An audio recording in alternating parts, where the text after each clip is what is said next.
प्रथम इकाई जांच। विषय हिंदी, कक्षा 8वीं, कुल अंक 20। दोस्तों, एक बार रट लीजिए, पूरे अंक लीजिए। पेपर शुरू करने से पहले आप सबका डियर एसएम सर इस यूट्यूब चैनल पर स्वागत है।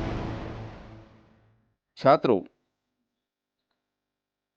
प्रश्न क्रमांक 1, गद्य विभाग। यह विभाग हमें 8 अंकों के लिए पूछा जाएगा। प्रश्न क्रमांक 1, निम्नलिखित परिच्छेद पढ़कर सूचनाओं के अनुसार कृतियां कीजिए। दोस्तों, यह परिच्छेद हमें 2 या 3 बार अच्छी तरह से पढ़ना है और इस पर कृतियां पूर्ण करनी है। परिच्छेद देखेंगे। एक राजा था, उसके 4 बेटियां थीं। राजा ने सोचा कि इन चारों में से जो सबसे बुद्धिमान होगी उसे ही अपना राजपाट सौंपेगा। इसका फैसला कैसे हो, वह सोचने लगा। अंत में उसे एक उपाय सूझ गया।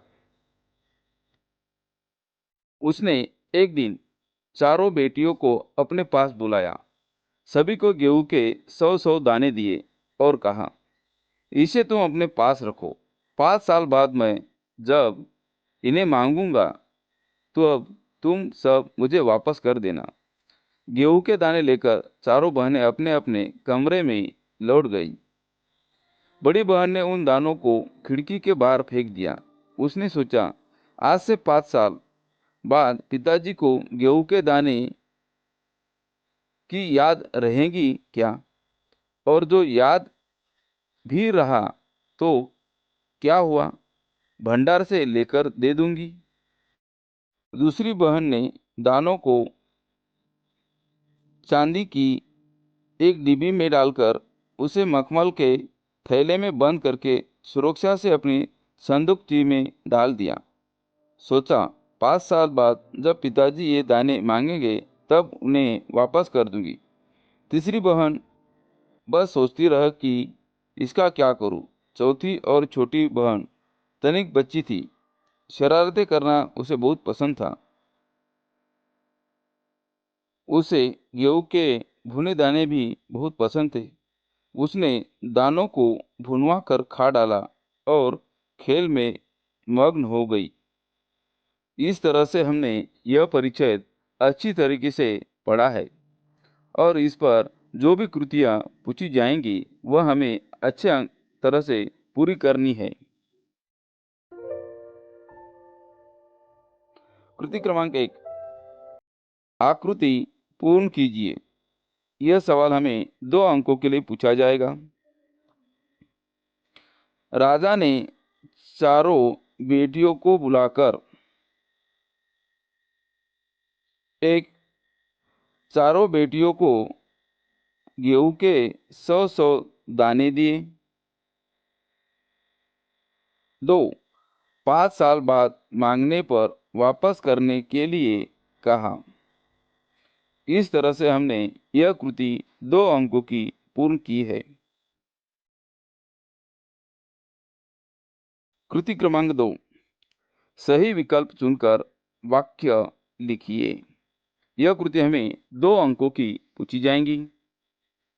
1, इसे तुम अपने पास रखो, रिक्त स्थान, साल बाद मैं इन्हें मांगूंगा। विकल्प दिए हैं 4, 5, 7। इन 3 विकल्प में से सही विकल्प है 5। इसे तुम अपने पास रखो, 5 साल बाद मैं इन्हें मांगूंगा। 2, गेहूं के दाने लेकर चारों बहनें अपने अपने रिक्त स्थान में लौट आई। विकल्प दिया है महल, कमरे, किले। इन 3 विकल्प में से सही विकल्प है कमरे। गेहूं के दाने लेकर चारों बहनें अपने अपने कमरे में लौट आई।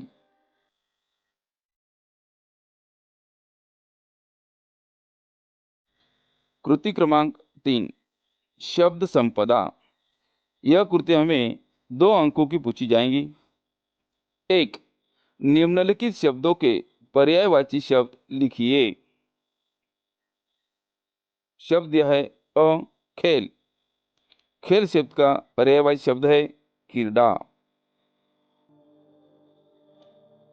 आ शब्द दिया है फैसला। इस शब्द का पर्यायवाची शब्द है निर्णय। कृति क्रमांक 4, सहमत या अभिव्यक्ति। यह सवाल हमें 2 अंकों के लिए पूछा जाएगा। बुद्धिमान शासक के शासन में ही प्रजा सुखी रहती है। इस विषय पर अपने विचार लिखिए। यथा राजा तथा प्रजा। कहावत के अनुसार किसी राज्य का राजा जैसा होगा उसकी प्रजा भी वैसी ही होगी। राजा सिलवान होगा तो प्रजाजनों में भी सद्गुणों का विकास होगा। राजा मूर्ख होगा, स्वार्थी होगा तो उसके आसपास चाटुकारों का जमघट लगा रहेगा। इसी प्रकार शासक यदि बुद्धिमान होगा तो वह सदैव प्रजा के विषय में सोचेगा। ऐसे शासक के शासन काल में प्रजा निर्भय होकर अपना कर्म करती है। ऐसे शासक के जीवन का उद्देश्य होता है प्रजा के हित के लिए विभिन्न योजनाएं बनाना, रोजगार के अवसर प्रदान करना, कृषि उद्योग आदि को प्रोत्साहन देना, कला साहित्य को आश्रय देना। ऐसा राजा के शासनकाल में राज्य निरंतर प्रगति के मार्ग पर बढ़ता है और जनता प्रसन्न और सुखी रहती है।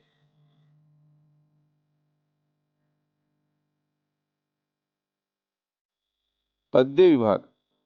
यह पद्य विभाग हमें 6 अंकों के लिए पूछा जाएगा।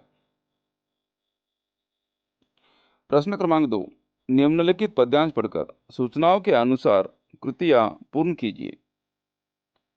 छात्रों, यह पद्यांश हमें 2 या 3 बार अच्छी तरह से पढ़नी है। हे मातृभूमि, तेरे चरणों में शीश नवाऊं, मैं भक्ति भेंट अपनी तेरी शरण में लाऊं। माथे पे तू हो चंदन, छाती पे तू हो माला, जिह्वा पे गीत तू हो मेरा, तेरा ही नाम गाऊं। जिससे सपूत उपजे श्री राम कृष्ण जैसे, उस धूल को मैं तेरी निज शीश पे चढ़ाऊं। इस तरह से आपको 2 या 3 बार अच्छी तरह से पढ़ना है और सूचनाओं के अनुसार हमें कृति करनी है।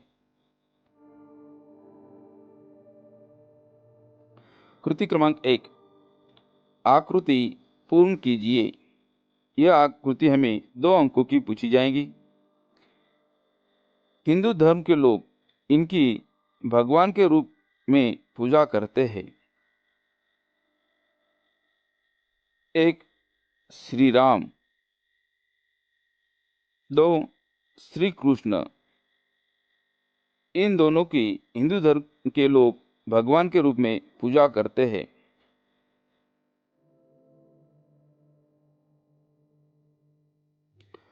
कृति क्रमांक 2, आकलन कृति। यह हमें 2 अंकों की पूछी जाएंगी। 1 एक शब्द में उत्तर लिखिए। अ कवि की जीवा पर इसके गीत हो। एक वाक्य में उत्तर। कवि की जीवा पर मातृभूमि के गीत हो। आ मातृभूमि के चरणों में इसे नवाना है। एक वाक्य में उत्तर। मातृभूमि के चरणों में शीश नवाना है। कृति क्रमांक 3, स्वमत अभिव्यक्ति। यह कृति हमें 2 अंकों की पूछी जाएंगी। मातृभूमि की सेवा में जीवन अर्पण करना प्रत्येक मनुष्य का कर्तव्य है। इस विषय पर अपने विचार लिखिए। कर्तव्य शब्द का मतलब उन कामों से होता है जिन्हें मनुष्य बिना किसी बाहरी दबाव के अपनी इच्छा से करता है, जैसे माता पिता और संतान का संबंध, सत्य बोलना आदि। इसी प्रकार जिस भूमि पर हमने जन्म लिया है, जिसकी रज में हंसते खेलते हुए हम बड़े होते हैं, जिसके अन्न जल को ग्रहण करके हमारे शरीर और मस्तिष्क का विकास होता है, उसके प्रति भी हमारा कोई कर्तव्य होता है। जन्मभूमि की संस्कृति और परंपराएं हमारे चरित्र के निर्माण में प्रमुख भूमिका अदा करती है। अपनी मातृभूमि के दुखों और खतरों में हमें उसके साथ खड़ा होना, उसके लिए कार्य करने और आवश्यकता पड़ने पर उसके लिए अपना जीवन अर्पण करने के लिए भी तैयार रहना चाहिए। यही हमारा परम कर्तव्य है।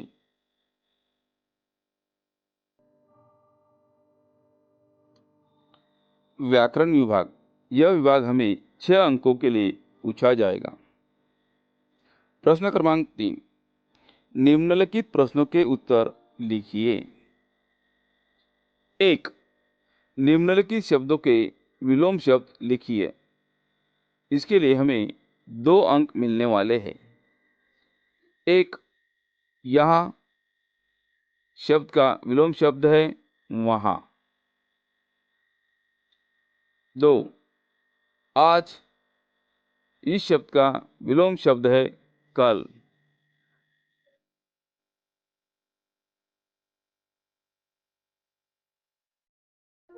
2, निम्नलिखित शब्द में प्रत्यय जोड़कर नए शब्द बनाओ।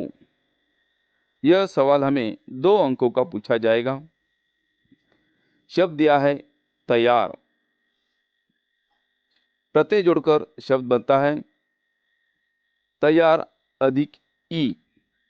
यहाँ पर प्रत्यय जोड़ा है ई, शब्द बनता है तैयारी। 2, शब्द है अंकुर। अंकुर शब्द को प्रत्यय लगता है ईत, नया शब्द बनता है अंकुरित। 3, निम्नलिखित शब्दों के वचन बदलकर लिखिए। यह सवाल हमें 2 अंकों का पूछा जाएगा। एक शब्द है फसल, इस शब्द को वचन बदलकर हम लिखेंगे फसलें।